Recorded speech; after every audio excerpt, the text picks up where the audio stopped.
Welcome back. Now we'll discuss the third part of the different components of an engine, in which construction, function and material of different components we'll learn. Now in the last lecture we have discussed about the walls and wall mechanism. From here some remaining part of crankshaft, connecting rod, timing gear and camshaft inlet and exhaust manifold and exhaust muffler we'll discuss today. Here again reflection spot is there. What are the functions of the different components, why they are, how they are constructed, and what is the material of these different components. Now we know these two parts, that is connecting rod and crankshaft. So what is the function, how they are constructed? Connecting rods are used to connect the crankshaft with the piston. In the first figure you can observe this, and in the third figure animation is shown how the connecting rods are useful for converting your reciprocating motion into rotary motion. You can observe this. Here connecting rods have two ends, one end small end and big end. In this small end, piston pin, what we have discussed in the earlier period, or it is gudgeon pin, is connected to your piston with the help of needle bearings. Now here you can observe the crankshaft, which is having a provision to connect the big end of the connecting rod to at each spot. So connecting rod is also called as con rod, is the part of the piston engine which connects the piston to the crankshaft. And crankshaft is the large component with a complex geometry in the engine. This is the complex geometry in the engine which provides you a reciprocating motion like this. A connecting rod is an engine component that transports motion from the piston to the crankshaft and functions as a lever arm. This functions as a lever arm. As these are under stresses while in working, this connecting rod is always under the stress, the elongation stress and compression stress. So these are generally made up of the cold forge parts. Again, this is also made up of the cold forge parts, but as for the cold forge we need a more cost, so this can be in some cases this can be made up of cast iron also. So what are the material for connecting rods and crankshaft? The material for the connection: cast aluminum alloy, which are designed to withstand dynamic stresses from combustion and piston movement. And you can observe these, the crankshafts are manufactured from steel either by forging or casting. When there is a we wanted to reduce the cost of the engine, the casting will be preferred. For the high quality or the high cost cars or the vehicles, the forging parts are preferred. The main bearing and connecting rod bearing liners are also made of babbitt or tin or lead alloy. These are the alloys which are preferred for the main bearings, where the bearings are fitted here. So this is about the connecting rod and crankshaft. Now coming to the next component, timing gear, driven by belt, chain or gears. Now regarding this timing gear, I have already discussed in the earlier slide that this timing is essential for the timing opening and closing of the valves. So timing is very important, because at the proper time it must open and at the proper time it must close. In the second figure you can observe that the valves are shown, and here three timing components are shown. One is belt. Here is the belt which is rotated through this crank pulley, and belt will give a proper motion. At the proper timing it opens. Second is the chain. Instead of belt, chain is used as a timing gear or to rotate these timing gears. Here is the crankshaft. From this crankshaft, chain is taken as a drive, and from this drive, the two gears or these timing gears are rotated at proper time. Or in some cases, instead of belt and chain, gears are directly connected, and directly gears transmit power from one gear to another at a proper time. So this is the timing gear. The importance of timing gear is proper opening and closing of the valve. Here you can read the function. The timing belt, timing chain or cam belt is a part of the internal combustion engine that synchronizes the rotation of the crankshaft,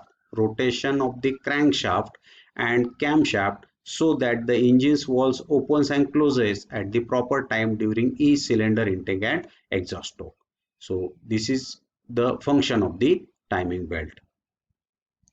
Now material, the belt itself is constructed in the sturdy material such as molded polyurethane or neoprene, Kevlar or rubber carbon belts, or gear materials offered in aluminum, mild steel, stainless steel and engineering plastics. Timing chains are made up of metal and looks like the chain that are on our cycle. The timing chains are looks like which we are using for our cycle. So this is about the timing gears.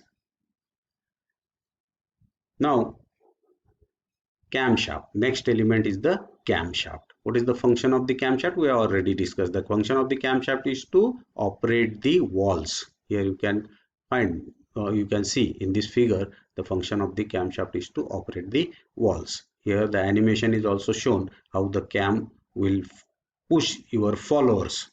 Here how the valves will be operated. The camshaft consists of a cylindrical rod. This is the cylindrical rod. The length of the cylinder bank with a number of cams along its length. Number of cams 1, 2, 3, 4, 5, 6, 7, 8. All these valves. This is a 4-cylinder engine, so 8 inlet valves, and this is 8 inlet double valves are installed, and 8 exhaust valves on the opposite side of the inlet valves. So the function of the camshaft is to operate all these valves at the proper time with the help of this timing chain.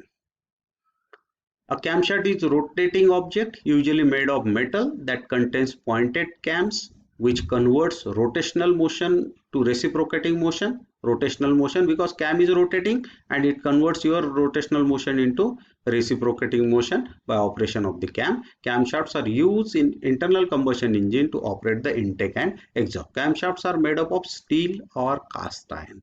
Camshafts are made up of steel or cast iron, and these are very sturdy elements and leak proof elements.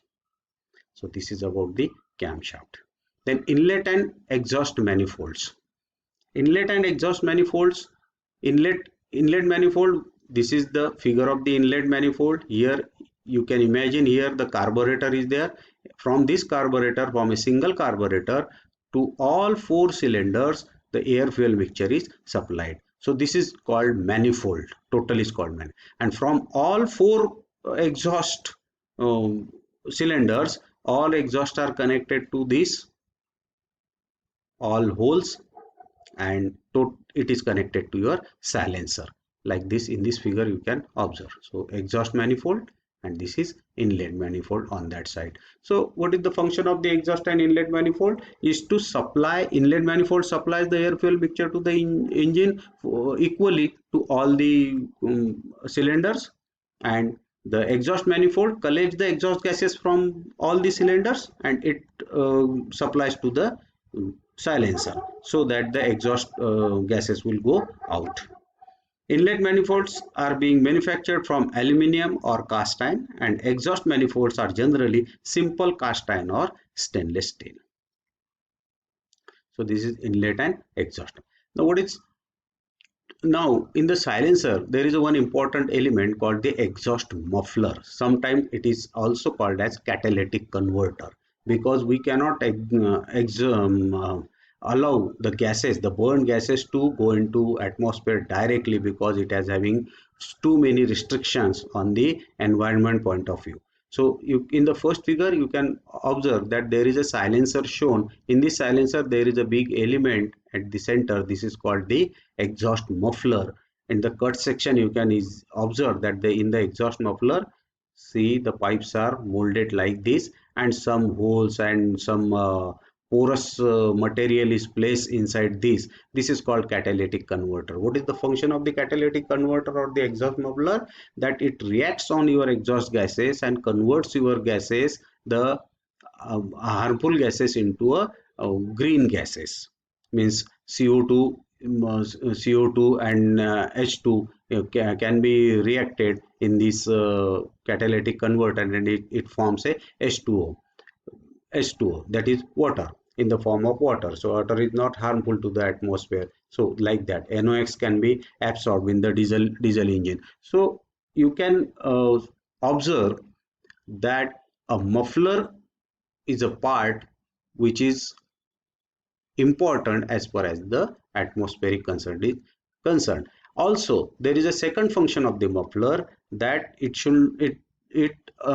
won't allow your sound, the vehicle sound, the exhaust sound, to go into atmosphere. It restricts your sound, it damps your sound, it absorbs your sound, and makes the sound very pleasant. That's why it is also called as a silencer, because it silences your exhaust sound in the environment. So muffler are installed within the exhaust system of most internal combustion engines. The muffler is engineered as an acoustic device, आवाज, acoustic device, to reduce the loudness of the sound pressure created by engine by acoustic coating. It is designed to effectively contain, absorb and dissipate noise pulses while moving the exhaust gases and vapor smoothly through and ultimately out of the tailpipe. Rock mineral, wool, fiber mat, fiberglass, rowing place in the muffler.